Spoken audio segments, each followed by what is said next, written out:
విద్యారంగ సమస్యలు ఏవైతే పరిష్కారానికై పీడిఎస్ ఆధ్వర్యంలో చలో అసెంబ్లీ అని చెప్పి కూడా అసెంబ్లీ ముట్టడించే ప్రయత్నం చేసిరు విద్యా సంఘాలు. సో క్లియర్ కట్‌గా వీళ్ళ డిమాండ్స్ అయితే మనం ఒకసారి చూసినట్లయితే ఏవైతే తెలంగాణలో కాంగ్రెస్ ప్రభుత్వం అధికారంలోకి వచ్చినప్పటి నుంచి ఇప్పటి వరకు దాదాపు సంవత్సరం పూర్తి కావస్తా ఉంది. ఈ సంవత్సర కాలంలో కాంగ్రెస్ పార్టీ, కాంగ్రెస్ ప్రభుత్వం ఇచ్చినటువంటి హామీలు ఏవైతే విద్యార్థులకు ఇచ్చాయో అవి పూర్తిగా భ్రష్టు పట్టించినటువంటి పరిస్థితి చూస్తా ఉన్నాం. ముఖ్యంగా విద్యాశాఖ మంత్రిని తెలంగాణ రాష్ట్రంలో కాంగ్రెస్ ప్రభుత్వం నియమించలేకపోవడం కాంగ్రెస్ వైఫల్యం అని చెప్పి కూడా ఇక్కడ విద్యార్థి నాయకులు మాట్లాడుతున్నటువంటి అంశాన్ని చూస్తా ఉన్నాం. దాంతోపాటు విద్యాశాఖ మంత్రితో పాటు ఇవాళ రాష్ట్రంలో విద్యా నిధులకు సంబంధించి 30% బడ్జెట్ కేటాయించాలని చెప్పి కూడా మరి ప్రధానంగా వాళ్ళ డిమాండ్ అయితే వినిపిస్తూ ఉంది. ఇవాళ విద్యాశాఖ మంత్రి లేకపోవడం వల్ల తెలంగాణ రాష్ట్రంలో విద్యా వ్యవస్థలు ఘోరాది ఘోరమైన పరిస్థితుల్లో పోతా ఉన్నాయి రోజు రోజుకి. కానీ ఇప్పటి వరకు కూడా రాష్ట్ర ప్రభుత్వం విద్యాశాఖ మంత్రి నియమించలేకపోయింది. సో విద్యార్థుల పరిస్థితులను కూడా తెలుసుకోలేకపోయింది. దీని పట్ల చాలా విద్యార్థి సంఘాలు మరి ఎన్నో ధర్నాలు, ఎన్నో నిరసనలు తెలిపినా కూడా ఇప్పటివరకు కూడా మరి సంవత్సరం పూర్తిగా వస్తూ ఉంది. విద్యాశాఖ మంత్రిని ఎందుకు కాంగ్రెస్ ప్రభుత్వం ముఖ్యమంత్రి రేవంత్ రెడ్డి నియమించలేకపోతా ఉన్నాడని చెప్పి కూడా క్లియర్ కట్‌గా ఒక బిగ్ క్వెషన్ అయితే ఇక్కడ వినిపిస్తూ ఉంది. దాంతోపాటు మొన్న ముఖ్యమంత్రి కూడా మాట్లాడిండు. విద్యాశాఖ మంత్రి నేనే ఉన్నాను ఫుల్ ఫ్లెడ్జ్‌గా అని చెప్పి కూడా ముఖ్యమంత్రి కూడా చెప్పడం జరిగింది. కానీ ముఖ్యమంత్రి గారు ఉన్న విద్యాశాఖ మంత్రి శాఖలోనే చాలా మరి అవినీతి జరుగుతూ ఉంది. చాలా ఇబ్బందికర పరిస్థితులు ఏర్పడతా ఉన్నాయి. సో ఖచ్చితంగా విద్యాశాఖ మంత్రిని కేటాయించాలంటూ కూడా ప్రధానమైనటువంటి డిమాండ్ వినిపిస్తూ ఉంది. దాంతోపాటు ఏదైతే ఫీ రియంబర్స్‌మెంట్ ఉందో ఆ ఫీ రియంబర్స్‌మెంట్ కూడా కాంగ్రెస్ ప్రభుత్వం సంవత్సరం అయితా ఉంది. సో ఇప్పటివరకు కూడా ఒక్క రూపాయి కూడా చెల్లించని పరిస్థితి చూస్తూ ఉన్నాం. సో పై తరగతులు వెళ్ళే విద్యార్థులకి చదువు పూర్తి చేసుకొని పై తరగతులు వెళ్ళే విద్యార్థులకి సర్టిఫికేట్లు కూడా రావట్లేవు. సో ఫీ రియంబర్స్మెంట్ వెంటనే రాష్ట్ర ప్రభుత్వము విడుదల చేయాలంటూ కూడా ఇంకో ప్రధానమైనటువంటి డిమాండ్ వినిపిస్తూ ఉంది. దాంతోపాటు నిన్న మొన్న మనం చూస్తూ ఉన్నాం ఇష్యూ ఏదైతే గురుకులాలకు సంబంధించి ఫుడ్ పాయిజన్ అయ్యి చాలామంది పిల్లలు చనిపోతున్నటువంటి పరిస్థితి. మరి ఇప్పటివరకు కూడా ప్రభుత్వం దాని పట్ల ప్రత్యేక చొరవ తీసుకోలేదు. తీసుకొని మరి దీని పట్ల అసలు ఏం జరుగుతుందో ఒక నివేదిక విచారణ కూడా పూర్తిగా చేయలేని పరిస్థితి. ఇప్పటికీ కూడా మరి ముఖ్యమంత్రి రేవంత్ రెడ్డి సొంత జిల్లాలో అయినా కూడా మరి ముఖ్యమంత్రికి సోయి రావట్లేదని చెప్పి కూడా విద్యార్థి నాయకులు మరి ఖండిస్తున్నటువంటి అంశాన్ని చూస్తూ ఉన్నాము. దాంతోపాటు ఏదైతే కాలేజీలో చూస్తూ ఉన్నామో రోజు రోజుకి అవినీతులు బయటపడతా ఉన్నాయి. ఎక్కువ ఫీజులు ప్రైవేట్ కాలేజీలు వసూలు చేస్తూ ఉన్నాయి, పీడిస్తూ ఉన్నాయి ఫీజులతోని విద్యార్థులను అని చెప్పి కూడా క్లియర్ కట్‌గా డిమాండ్ చేస్తా ఉన్నాం. ఆ చట్టరీత్యమైనటువంటి ఆ కాలేజీల పైన కూడా యాక్షన్ తీసుకోవాలి రాష్ట్ర ప్రభుత్వం, ముఖ్యమంత్రి రేవంత్ రెడ్డి అంటూ కూడా మరి ఇక్కడ విద్యార్థి నాయకులు చెప్తా ఉన్నారు. మరికొన్ని డిమాండ్స్ అయితే ఉన్నాయి. ఒకసారి మీకు చదివి వినిపించే ప్రయత్నం చేస్తాను.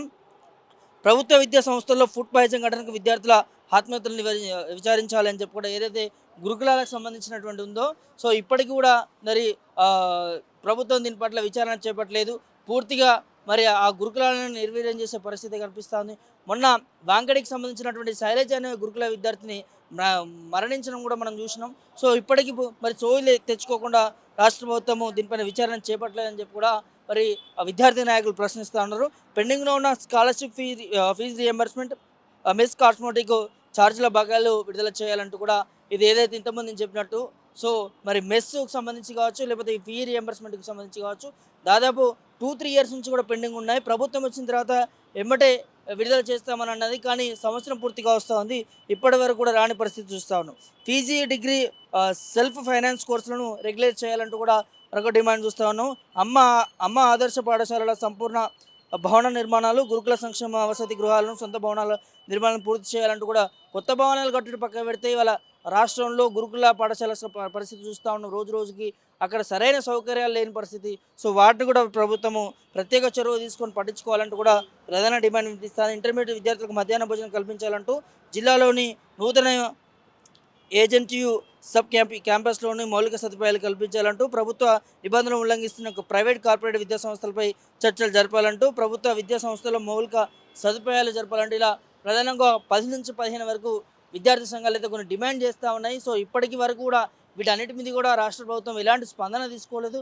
దాదాపు ప్రభుత్వం అధికారంలోకి వచ్చిన నుంచి ఇప్పటివరకు ఎన్నోసార్లు ధర్నాలు, నిరసనలు తెలిపినా కూడా ఈ ప్రభుత్వం మరి పట్టించుకోవట్లేదు అని చెప్పి కూడా ప్రధానమైన డిమాండ్ వినిపిస్తుంది. ఇప్పుడు మనం చూస్తూ ఉన్నాము క్లియర్ కట్గా మరి పీడిఎస్వి రాష్ట్ర కమిటీ నుంచి, విద్యార్థి విభాగం నుంచి, రాష్ట్ర కమిటీ నుంచి మరి కొంతమంది విద్యార్థి నాయకులు ఇక్కడ అసెంబ్లీని ముట్టడించినటువంటి అంశాన్ని చూస్తాము. అసెంబ్లీ గేట్ వరకు కూడా వచ్చి ఇవాళ రాష్ట్ర ప్రభుత్వం వైఖరిని, రాష్ట్ర ప్రభుత్వం చేస్తున్నటువంటి మొండి వైఖరిని మరి ఖండిస్తూ ఉన్నటువంటి పరిస్థితి చూస్తూ ఉన్నాము. ఇవాళ చాలామంది ఇదే విధంగా విద్యార్థి నాయకులు వాళ్ళ పీడిఎస్సీ కావచ్చు అనేక విద్యా సంస్థలు కూడా మండిపడుతున్నటువంటి పరిస్థితి చూస్తున్నాము. అటు యూనివర్సిటీలో చూసినా, ఇటు ప్రభుత్వ కాలేజీలో చూసినా, ఇటు ప్రైవేట్ కాలేజీలో చూసినా కూడా ఎక్కడ చూసినా కూడా అవినీతి జరుగుతున్నటువంటి పరిస్థితి. విద్యార్థులకి రోజు రోజు ఇబ్బందులు పడుతున్నటువంటి పరిస్థితి. విద్యార్థుల భవిష్యత్తును రాష్ట్ర ప్రభుత్వం దృష్టిలో పెట్టుకోవాలి. వాళ్ళకి ఇస్తానటువంటి హామీలు ఏవైతే ఉన్నాయో వాటన్నిటిని కూడా మరి రాష్ట్ర ప్రభుత్వం ప్రత్యేక చొరవ తీసుకొని దీన్ని విచారణ చేపట్టాలి. విద్యార్థుల పరిస్థితులను తెలుసుకోవాలి. దాంతోపాటు విద్యాశాఖ మంత్రి వెంటనే కేటాయించాలని చెప్పి కూడా మరి ఇక్కడ ఖండిస్తున్నటువంటి పరిస్థితి చూస్తున్నాం. సంవత్సరం పూర్తిగా వస్తున్నా ఎందుకు విద్యాశాఖ మంత్రిని కేటాయించలేకపోయారు? విద్యాశాఖ మంత్రులు కేటాయించడంలో రాష్ట్ర ప్రభుత్వం ముఖ్యమంత్రి రేవంత్ రెడ్డి విఫలమైనారు. మరి గతంలో విద్యాశాఖ మంత్రి ఉంటేనే చాలా అవినీతి జరిగిందని చెప్పి కూడా ఇదే కాంగ్రెస్ ప్రభుత్వము ఆరోపణలు చేసింది. మరి ఇప్పుడు విద్యాశాఖ మంత్రి లేకపోయిన పరిస్థితి, మరి అలాంటి పరిస్థితుల్లో విద్యారంగాలు విద్యా సంస్థలు ఏ విధంగా ముందుకు సాగుతాయి అనేటటువంటి ప్రశ్న వినిపిస్తుంది. ఖచ్చితంగా వీటన్నిటికీ ముఖ్యమంత్రి ప్రభుత్వం సమాధానం చెప్పాలి. విద్యార్థి నాయకులు చెప్తున్నటువంటి ఏవైతే డిమాండ్స్ ఉన్నాయో వాటిని మరి తొందరలో స్పందించాలి. స్పందించి దీనిపైన యాక్షన్ తీసుకోవాలంటూ కూడా కోరుతా ఉన్నారు. లేకపోతే పట్టించుకొని ఎడలైతే ఇవాళ ఏ విధంగా అయితే అసెంబ్లీని ముట్టడించారో ఇంకా దీని రోజు రోజుకి దీని ఈ ఈ ఏదైతే ధర్నా ఉందో ఈ ఉద్యమాన్ని మరి ఉధృతం చేస్తామంటూ కూడా ప్రధానమైనటువంటి డిమాండ్ ఇస్తూ ఉంది. ఖచ్చితంగా రాష్ట్ర ప్రభుత్వం ముఖ్యమంత్రి స్పందించి మరి విద్యార్థులకు ఇస్తానటువంటి హామీలు కావచ్చు, విద్యార్థులు ఎదుర్కొంటున్నటువంటి సమస్యల గురించి కావచ్చు ఖచ్చితంగా అమలు చేయాలి, ఆదుకోవాలంటూ కూడా ఆవేదన వ్యక్తం చేస్తున్నటువంటి పరిస్థితి చూస్తాను. కెమెరామెన్ కళ్యాణ్తో ప్రభాకర్, మిర్రర్ టీవీ, హైదరాబాద్.